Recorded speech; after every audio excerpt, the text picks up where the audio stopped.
Hey everybody, it's Tasha, Central Cali Realtor, and I wanted to just do a video because I got a question from one of my first videos regarding my interview with Redfin. It came from 21 Charisse, and it was a lot of questions, so I just wanted to just answer them all. And I just decided, I'm gonna go ahead and do a video about it. So because I'm sure that somebody else probably has the same question. So it starts off, hello, I have my first interview in a couple of days. So congratulations, you have an interview with Redfin. I have family and I just got my license. Congratulations again. Do they provide, meaning does Redfin provide benefits for just the agent or the family too? So to answer that question, they do have individual benefits, and then they also have family benefits. Obviously, the family benefits it costs more because it just depends on how many people are in your family. For myself, I think it's like a little over $100 a month. But if I were to include my family as well, it would be like $300 a month. So it's not that bad. And then because that's just basically that's a portion of the premium for the month. And then Redfin kicks in a heck of a lot more. So I think it's per family. It's like $500 that Redfin pays towards your premium. And then for your individual, I think it's only like another $100 or $200 or something like that. But, and I don't know how much the deductibles are or anything. I haven't really been looking into the medical because I have a spouse that has medical. And so I'm not going to do the medical. I'm probably just going to do the dental because my daughter needs braces.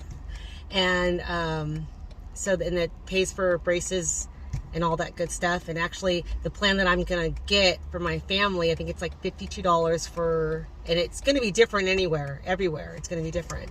I'm in California, so it's like $52 for dental, but that covers my entire family. And then also the dental plan, it'll cover like 50% of cosmetics. So since my daughter needs braces soon, I'm going to go ahead and do the dental. And then vision, it's $5 or something like that. Something like totally low.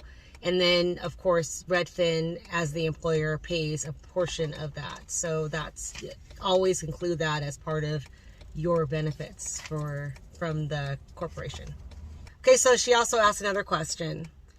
Is the agent commission 1% and split that with them being Redfin, or do you keep all of that? So the commission is that you don't get a commission with Redfin. So the way the salary is broken down is you get a base salary. The base salary is dependent on where you live, and also a way that you can figure it out for yourself, because I can't tell you how much your base salary is going to be. It's going to be different for everybody. Just know that whatever your base salary is, it's nothing you're going to get rich off of. You're going to have to sell properties. You're going to have to work. Nobody's going to just give you a check for, $7,000 to $10,000 for the month and be like, here you go. You tried. No, it doesn't work that way. So you get a base salary, and that's just to kind of like hold you over, pay your fees, pay any dues, pay your gas, all that kind of stuff until you close something. So the way to figure it out yourself, if you want to try to figure out your base salary, they say it's about 22 to 30% of what they expect you to make your first year. You can actually look online, go on Redfin and find out like how much does a Redfin lead agent make in my area. And it'll tell you how much, the typical salary is for a first year Redfin lead agent. And then what you do is you take about 22 to 30% of that total annual, and that's how much that's how you can figure out your base salary. So I don't want to scare anybody by telling them what my base salary is, because they'll be like, oh my gosh, that's really high because I live in California, or wow, that's really low, depending on where you live. So I don't want to tell you what that is because it's going to be different for everybody. And then also I'm coming in to the business with experience. So I don't know if it changed because, it was maybe a little bit higher than normal because I have, almost 6 years of experience doing real estate. And then, so the commission goes away. You get a base salary. You get paid for doing showings. So as a lead agent, you can do showings. You can still do open houses. You can still do inspections. My team lead agent, she told me that she doesn't want me really doing like open houses and stuff. She's like, we're going to leave that to the associate agents. Let them kind of take care of that. She wants me to just mostly just focus on the customer service day to day. Once we're in escrow, especially working with the clients in that way. So all the buyers and everything that I'm working with, I have to make sure that I'm staying on top of the escrows and everything. I really won't have time for open houses, which that's great because I'm not a brand new agent. I've done hundreds of open houses. I'm all too happy to give that up too. And then, so you also asked about the commission. So the fact that the commission goes away, you do get bonuses. So your bonuses are going to be different depending on your region, depending on the average sales price. So the average sales price in my area is about $450,000. Depending on where you live, that might be extremely high. That might be a mansion where you live, or it might be a standard home, depending on where you live. So if I lived in LA, I don't live in LA, but a $450,000 house would be probably like a shack, basically. Like somewhere like in San Diego or something, if somebody's spending $450,000 on a house, it's probably a very, very small house. It's probably not in a very great area. $450,000 probably doesn't get you much in San Diego. But I don't live in San Diego. I live in Central California. So $450,000 is still pretty good money, pretty good getting you a house. Probably not a really big house, but just an average standard house in a subdivision is about $450,000 now. And so the base salary, and then you get all of your event pay, and you'll get your bonuses. So every time you sell a property, you get a bonus. The bonus just depends on, like I said, it depends on what the sales price is.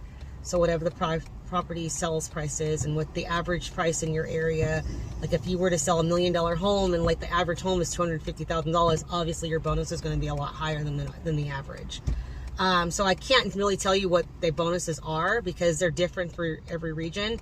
And you can actually ask your recruiter when you talk to them if they can give you an idea of what that is. That's what I did, ask my recruiter, and she was able to tell me in my area how much it is. And then you had a question about the first interview. Was the first interview just about who you are and the company, or was it real interview questions? So it's kind of a little bit of both. I don't know if I guess it just also depends on the recruiter. So if your recruiter is interviewing because you're a brand new agent, so they might ask you a heck of a lot different questions than they asked me. So some of the questions that I was asked was, why did I decide to get into real estate? They knew how long I had been in real estate just by looking at my application. But they asked me, so the question was, tell me about a time where you had a client where the escrow was falling out and how did you put the deal back together? So basically the deal was falling apart. How did I put it back together? Being a brand new agent, you won't know how to answer that question because you haven't dealt with that yet. So they won't ask you that question. So I guess it's just basically geared towards, what experience you have. They did ask me what I've done, what I did before I got into real estate. Before I got into real estate, I was a teacher and I worked for a college, and I was actually the dean of the academics department for, 2 different departments. So, I mean, I'm coming from an educational background. So I did tell them, hey, because I was in education, I want to educate my clients. I need them to know what the next step of the process is going to be before we get there. So that way there's no surprises. It's just stuff like that. So, it wasn't questions like, what do you see yourself in 5-10 years? It wasn't questions like that. It wasn't corny questions. It wasn't any corny questions or anything. So, but just be prepared to talk about yourself. Always have questions.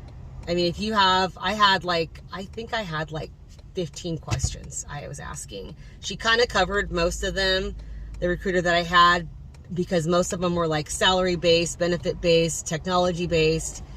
So have your questions listed out before you get on the call, so that way you don't forget anything. And yeah, that's it. So I just wanted to make a video regarding, you know, this question, because I thought it was a really good question. A lot of people might have the same questions, so I just wanted to address them. I will do another video where it's more in depth, because I actually wrote down all my questions and everything. I don't have them with me, but I wrote down all of my questions and everything that I had, and so maybe those are maybe the same questions that you might have. So I will do another video just to go over those questions that I had and the answers, and hopefully I can shed some more light on the way the commissions and stuff work and the salary works. But hopefully you kind of get the gist of that. So say goodbye to commissions when you come to Redfin. No more commissions. You get a bonus. So say goodbye to commissions. If you want a commission, then go to a traditional brokerage. But if you just want to get a paycheck every month, then Redfin's the way to go. Alrighty then. So I'll talk to you guys all later, and I'll see you in the next video. Bye.